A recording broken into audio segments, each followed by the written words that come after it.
देखिए आज आप क्लास 11th के फिजिक्स का हम सिलेबस के बारे में लेके आए हैं कि कौन सा फिजिक्स में चैप्टर पढ़ना है, क्लास 11th में कौन कौन सा चैप्टर की पढ़ना है इसमें उसके बारे में। तो सबसे पहले आपका यूनिट 1 में पढ़ना है फिजिकल वर्ल्ड एंड मेजरमेंट। कहता है भौतिकी जगत एवं मापन। क्या पढ़ना है? भौतिकी जगत एवं मापन है। ये आपका यूनिट 1 है। यूनिट 1 में आपका 2 सेक्शन पढ़ना है। क्या सेक्शन पढ़ना है? 2 सेक्शन है, 2 पार्ट। पहला जो चैप्टर पढ़ना है इसमें फिजिकल वर्ल्ड, यानी फिजिकल क्या है? वर्ल्ड, भौतिकी जगत। क्या पढ़ना है? भौतिकी जगत। जो दूसरा चैप्टर है unit and measurement. Unit and measurement, मात्रक एवं मापन। मात्रक एवं मापन। फिर आपको है इसमें पढ़ना, यूनिट 2 में पढ़ना है काइनेमेटिक्स यानी गतिकी। काइनेमेटिक्स में आपका इसमें भी 2 चैप्टर पढ़ना है। जो पहला चैप्टर है मोशन इन स्ट्रेंथ लाइंस। कहता है सरल रेखाएं में क्या पढ़ना है? गति, यानी सरल रेखा में कैसे कैसे गति होती है जिसके बारे में। फिर दूसरा चैप्टर पढ़ना है मोशन इन ए प्लेन, यानी समतल में गति। क्या है? यानी समतल में गति। यूनिट 3 में पढ़ना है लॉ ऑफ मोशन।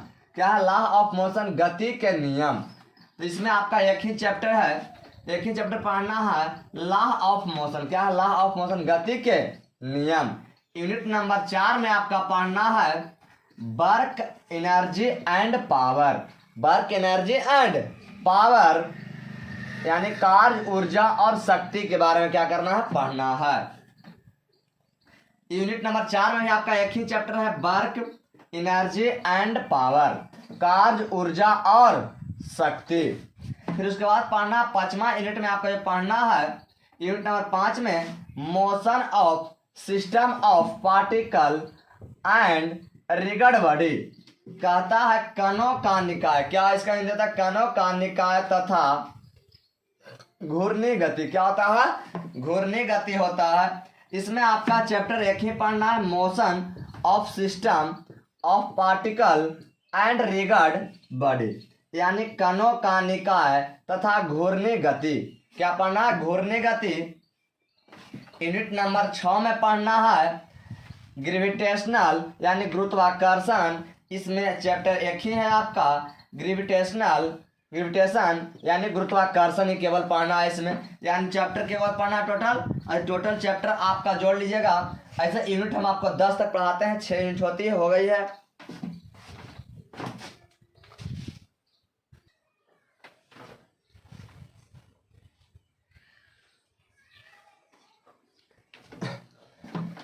देखिए यूनिट नंबर 7। यूनिट नंबर 7 में आपका पढ़ना है प्रॉपर्टी ऑफ ब्लैक मैटर।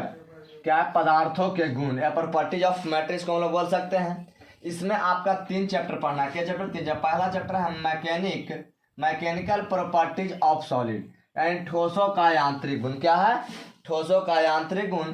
दूसरा चैप्टर पढ़ना है इसमें मैकेनिकल प्रॉपर्टीज ऑफ फ्लूइड्स, यानी तरलों का यांत्रिक गुण। क्या? तरलों का यांत्रिक गुण। तीसरा चैप्टर पढ़ना है क्या होता है?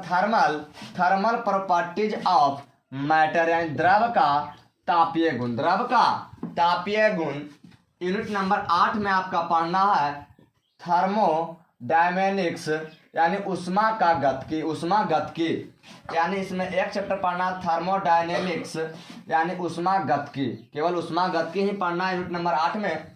यूनिट नंबर 9 में आपका पढ़ना है behaviour of perfect gases and kinetic theory. कहता है इसमें आपका पहला चैप्टर, एक ही चैप्टर पढ़ना है काइनेटिक एनर्जी थ्योरी, यानी अनुगति का सिद्धांत। अनुगति का सिद्धांत को यूनिट नंबर 10 में आपको पढ़ना है ओसिलेशन एंड वेव्स, यानी दोलन और तरंगे। दोलन और तरंगे, इसमें आपका चैप्टर क्या पढ़ना? 2। पहला चैप्टर ओसिलेशन यानी दोलन। दूसरा चैप्टर क्या है आपका? वेव्स यानी तरंगे। देखिए इतना ही यूनिट 10 तक आपको यूनिट पढ़ना है। यूनिट नंबर 10 तक उसमें आपका टोटल चैप्टर हम बता दे रहे हैं। पहला यूनिट में आपको क्या चैप्टर पढ़ना है? 2 गो। दूसरा यूनिट में क्या चैप्टर पढ़ना है? 2 गो। तीसरा यूनिट में क्या चैप्टर आपको पढ़ना है? 1 गो। चौथा यूनिट में आपको क्या चैप्टर पढ़ना है? 1 गो।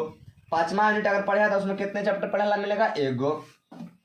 अगर यूनिट नंबर 6 पढ़ेगा तो उसमें कितना चैप्टर है? 1 गो। यूनिट नंबर 7 में कितना चैप्टर है? 3 चैप्टर है। यूनिट नंबर 8 में कितना चैप्टर है? तो 1 गो है। यूनिट नंबर 10 में कितना चैप्टर पढ़ना है? 1 चैप्टर। और यूनिट नंबर 10 में कितना चैप्टर पढ़ना है? 2 चैप्टर। अगर टोटल चैप्टर अगर देखा जाए तो आपको फिजिक्स में, क्लास 11th के फिजिक्स में 15 चैप्टर के बारे में अध्ययन करना है, जो हम आपका बारी बार से हर एक चैप्टर का वीडियो आपका यूट्यूब पर अपलोड करते रहेंगे। हमसे जुड़े रहने के लिए हमारे चैनल को सब्सक्राइब कर, लाइक करना, बेल दबाना ना भूलें।